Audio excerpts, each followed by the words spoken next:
Hello दोस्तों, welcome back to our view novel. यह part 5 है। पिछले पार्ट की लिंक नीचे डिस्क्रिप्शन और ऊपर आई बटन में मिल जाएगी। चलिए तो वीडियो शुरू करते हैं। तांगसन के इस कारनामे के बाद यांग फेंग हैरान था, लेकिन तांगसन तो हमेशा की तरह ही शांत होता है।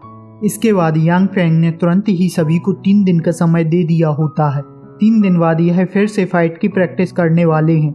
यांग फेंग ने तांगसन के अलावा सबको जाने दिया और तांगसन को सेकंड फ्लोर पर ले जाता है। तांगसन भी यांग फेंग के पीछे पीछे चल रहा होता है। तभी तांगसन ने महसूस किया होता है इस कमरे में अंदर कुछ ज़्यादा ही एनर्जी फ्लक्चुएट हो रही होती है। वह इसलिए क्योंकि कमरे के प्रत्येक कोनों पर एक प्रकार का मटेरियल रखा होता है, जिससे यहाँ पर एयर एलिमेंट का अच्छा माहौल बन जाता है, जिसमें आसानी से कल्टीवेशन किया जा सकता है।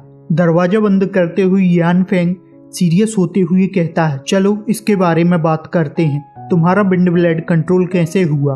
और उदास होते हुए कहता है, तुम्हें बताना चाहिए, यह तुम्हारी लाइफ और डेथ से रिलेटेड है। आमतौर पर वुल्फ ब्लड लाइन होती है और यह धीरे धीरे पावर को डेवलप कर सकती है, लेकिन तुम्हारे साथ ऐसा नहीं है और ना ही तुम इसके लिए ट्रांसफॉर्म करते हो, जबकि तुम्हारी विंड ब्लेड काफ़ी तेज है। और इसी के साथ तांगसन सोच रहा होता है यान फेंग को किस तरह से समझाया जाए। फिर तांगसन अपनी कहानी सुनाना शुरू कर देता है। जब मैं 6 साल का था तब एक दिन भूख लगी थी और मैं खाने की तलाश में था। तभी एक अनजाने विलेज में निकल गया था। तभी एक व्यक्ति ने मुझे जंगल में पकड़ लिया। मैं उससे बचना चाह रहा था। बस उसी समय डर से मैंने अपनी ब्लड लाइन को एवेक कर लिया था। इसके बाद उस इंसान ने मुझे जाने दिया। साथ ही यह भी बताता है इसके लिए ट्रांसफॉर्म होने की ज़रूरत नहीं है। साथ ही यह भी बताया इसे आसानी से भी नहीं सीखा जा सकता है, इसमें कोई मर भी सकता है। यांग फेंग के मन में कई सवाल होते हैं, जैसे कि गोंग मेथड, एक ऐसी मेथड जो केवल इंसानों की है। इस पर तांगसन कहता है, मुझे नहीं पता। इसके बाद तांगसन ने धीरे से रेडेम्पशन ऑर्गेनाइजेशन के बारे में भी बताया होता है, जिससे यांग फेंग चौंक गया होता है। फिर यांग फेंग तांगसन से कहता है, इसे अपने दिल में ही दफन कर लो, किसी और से मत कहना। इसके बाद तांगसन धीरे से कहता है, टीचर, यदि तुम सीखना चाहो तो मैं तुम्हें सिखा सकता हूँ। यान फेंग ने कभी नहीं सोचा होता है कोई स्टूडेंट उसे भी सिखा सकता है, और बातों ही बातों में इनकी एक दूसरे को हराने की बातें होने लगती हैं। फिर सोचते हुए कहता है, चलो आजमा ही लेते हैं, क्योंकि यदि यान फेंग इसे सीखता है तो बाकी 4 को भी सिखा सकता है। बस फिर क्या था, यान फेंग ट्रांसफॉर्म हो जाता है। तांगसन अपनी तरफ से विंड ब्लेड शूट करता है, लेकिन यान फेंग उन्हें रोक नहीं सकता और पीछे की ओर फेंक जाता है। साथ ही यान फेंग एक एनर्जी से बनी हुई शील्ड भी यूज कर रहा होता है, जिससे वह भी टूट जाती है। और जब यान फेंग देखता है उसके विंड ब्लेड ने कोई कारनामा नहीं किया है, तो वह कॉम्बैट फाइट पर आ जाता है। लेकिन तांगसन अपनी हिडन टेक्निक का यूज करते हुए बड़ी ही आसानी से डॉज करने के साथ साथ आखिर में यान फेंग को गिरा देता है। यान फेंग गिरने के साथ हैरान भी था। तांगसन मात्र 8 साल का है और 3rd टियर की पावर रखा हुआ है। हालांकि तांगसन खुद 3rd टियर का नहीं है। यान फेंग ने फील किया उसकी राइट बॉडी दर्द से भरी हुई है। साथ ही में यान फेंग यह भी नहीं समझ पा रहा होता है वह कैसे हार गया। हालांकि वह भी तांगसन को नुकसान पहुंचाना नहीं चाह रहा होता है। इसी समय तांगसन भी जल्दी से पीछे हट जाता है। तांगसन की हथेली में फीकी सियान लाइट दिखाई दे रही होती है। अभी अभी हुई यान फेंग के साथ टक्कर में तांगसन ने चुपचाप यान फेंग की टियर 4 की विंड वुल्फ ब्लड लाइन की थोड़ी सी पावर चुरा ली होती है, वह भी मिस्टीरियस हेवन स्किल से, जिससे यांग फेंग की बॉडी में काफ़ी ज़्यादा दर्द होता है। भले ही यांग फेंग को इससे ज़्यादा फर्क ना पड़े, लेकिन तांगसन इससे ब्रेक थ्रू कर जाता है। इसी के साथ उसकी बॉडी के अंदर पावर अपना काम करने लगती है, जिससे यान फेंग के सामने तांगसन ने हार मान ली होती है। यान फेंग सोचता है, क्या मैं जीत गया, और तुरंत तांगसन को जाने के लिए कहता है। इसके बाद तांगसन जाकर अपने कमरे में कल्टीवेशन करने के लिए बैठ जाता है और इसी के साथ अब और अधिक पावरफुल ब्लड लाइन और खुद को पावरफुल बनाने के लिए तांगसन को अब दूसरी जगह टियानयू एम्पायर, वुल्फ एम्पायर होगा, वहां पर जाना होगा। अगले दिन यांग फेंग सही हो जाता है। क्लास खत्म होने के बाद यांग फेंग ने फिर से तांगसन को बुलाया होता है और बताता है विंड वुल्फ टाउन में मेरे जैसे कुल 33 जागीरदार हैं। यदि किसी एक के कारण कोई समस्या होती है तो सभी को एक साथ मार दिया जाएगा, और कल जिस बात को तुमने बताया होता है उसे किसी और के सामने मत बताना। साथ ही कल हारने की बात को भी एक्सेप्ट करते हुए यान फेंग ने तांगसन को कभी भी ऊपर आने की इजाजत दे दी होती है। भले ही यान फेंग को इसकी उम्मीद नहीं होती है, लेकिन तांगसन ने पूछ ही लिया होता है। टीचर, क्या आप सीखना चाहोगे? यान फेंग ने कुछ सोच विचार कर एक प्रकार से हाँ ही कह देता है, क्योंकि यान फेंग को भी 5th टियर की पावर को हासिल करना है। साथ ही यान फेंग कहता है इस टाउन में कोई पावरफुल ब्लड लाइन नहीं है, साथ ही में हमें कोई अपनी पावर भी नहीं देगा। लेकिन इस पर तांगसन ने कुछ ऐसा बोला जिससे यान फेंग अंदर तक हिल जाता है। तांगसन ने कहा होता है, क्या हो अगर हम किसी की ब्लड लाइन की पावर को छीन लेते हैं तो। इससे यान फेंग शुरू में तो भड़क पड़ता है, लेकिन फिर तांगसन से कहता है ठीक है, मुझे सिखाओ, विंड ब्लड को गायब करने का तरीका भी बताओ। इस पर तांगसन कहता है यह कोई कठिन काम नहीं है, और धीरे धीरे तांगसन अपनी टेक्निक यान फेंग को बताएगा। साथ ही उस जगह पर कल्टीवेशन करने से तांगसन को काफ़ी ज़्यादा फायदा हुआ होता है। हालांकि तांगसन के पास वुल्फ ब्लड नहीं है, जिसके कारण वह तांगसन को इतना फायदा नहीं देगा जितना कि दूसरों को दे सकता है।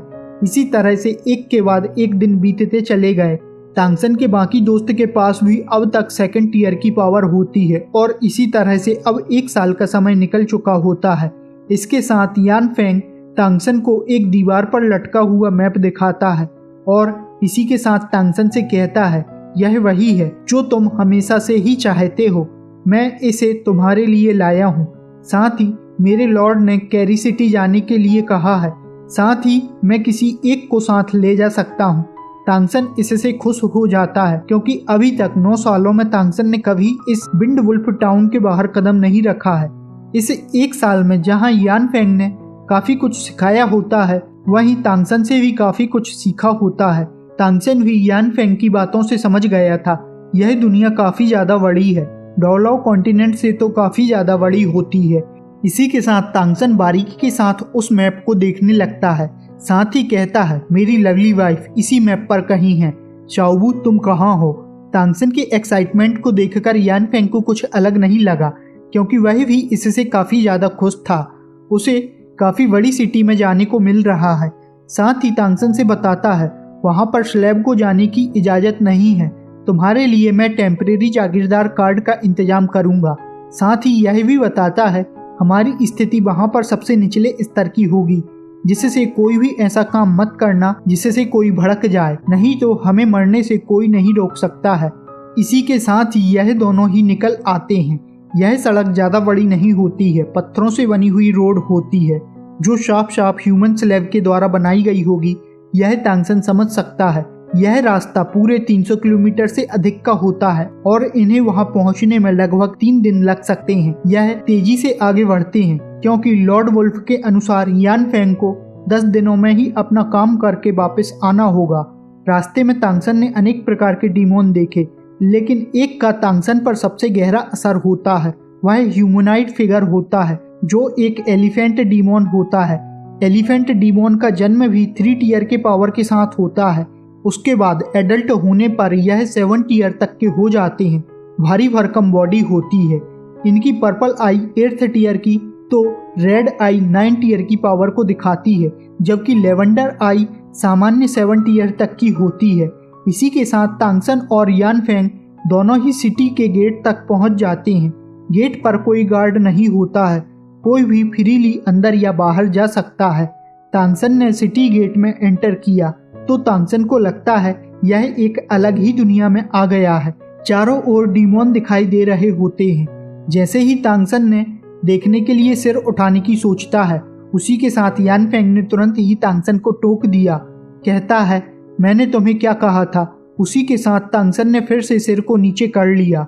अब तांगसन के पास यहाँ 3 दिन का समय होता है अपना काम करने के लिए।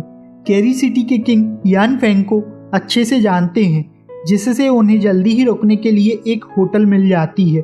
जो होटल चलाता है वह भी एक महिला जागीरदार है, और यान फेंग तांगसन को बताता है यह मेरी सिस्टर गुई गुई है। साथ ही में तांगसन के बारे में भी गुई गुई को बताता है। तांगसन सोचता है गुई गुई क्या अजीब नाम है। यह एक छोटा सा होटल होता है लेकिन फिर भी अंदर काफ़ी ज़्यादा जगह होती है। यान फेंग चला जाता है और कुछ 1 घंटे बाद वापस आता है और तांगसन को खाना खाने के लिए बुलाता है। यान फेंग कल अपना काम करेगा जिसके लिए तांगसन से भी आने के लिए कहता है। तांगसन ने भी बिना हिचकिचाहट के हाँ कह दिया होता है।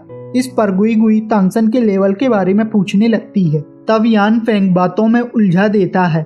इसी के साथ तांगसन को यहाँ पर पता चलता है सभी मॉन्स्टर एक साथ रहते हैं जिसके कारण सभी अपनी रैंकिंग के लिए आपस में फाइट करते रहते हैं, लेकिन काफ़ी समय से अभी कोई फाइट नहीं हुई है। अगली सुबह यान फेंग और तांगसन दोनों ही होटल से निकल गए होते हैं। कुछ ही समय में तांगसन वहां पर पहुंच जाता है। यह जगह विंड वुल्फ एंसेस्ट्रल हाउस होता है। यहाँ पर दीवारों के पास तांगसन भयानक प्रेशर महसूस कर सकता है। जब यह उस हाउस के गेट के पास पहुंचते हैं तो यहाँ पर कई सारे डीमन वुल्फ आ जाते हैं जो सभी 4th टियर के होते हैं। गेट पर कुल 4 वुल्फ होते हैं। इन्हें देखते ही यान फेंग ने भी तुरंत ही विंड वुल्फ में अपना ट्रांसफॉर्म कर लिया होता है जिससे उसकी पहचान हो सके। उन वुल्फ ने यान फेंग से बात करने के बाद यान फेंग को अंदर जाने का इशारा करता है, साथ ही में तांगसन को अंदर जाने से मना कर देता है। इस पर यान फेंग ने भी तांगसन को बाहर एक बड़े पेड़ के किनारे रुकने के लिए कह दिया होता है। तांगसन ने भी ऐसा ही किया होता है। तभी तांगसन ने दूसरी तरफ एक दुकान देखी होती है। इसका नाम मेई गोंजी मिल्क टी शॉप होता है। तांगसन ने ध्यान से उस दुकान में देखा तो 2 या 3 महिलाएं उसे चला रही होती हैं। उनमें से एक करीब 30 साल की होती है। तांगसन उसे देखकर हैरान था क्योंकि पहली बार इस कॉन्टिनेंट में तांगसन ने किसी इतनी ब्यूटीफुल गर्ल को देखा होता है। इसी के साथ तांगसन ने खुद को चेक किया तो उसके पास कुछ कॉइन होते हैं जिससे वह भी सही समय देखते हुए वहां पर चला गया होता है। तभी अंदर से वह दूसरी गर्ल बाहर की ओर आती हुई दिखाई देती है जिसको देखकर तांगसन बिल्कुल हैरान सा हो जाता है, जहां तक कि उसकी बॉडी भी उसके कंट्रोल से बाहर हो जाती है। वह लगभग 12 साल की होगी, काफी ज्यादा खूबसूरत होती है, पिंकिश कपड़े पहने हुई होती है। तांगसन उसे देखकर चौंक जाता है। तांगसन करीब 30 सेकंड के लिए रुक जाता है। तांगसन को लगा नहीं था यह सब इतना आसान होगा। तांगसन कांप रहा होता है।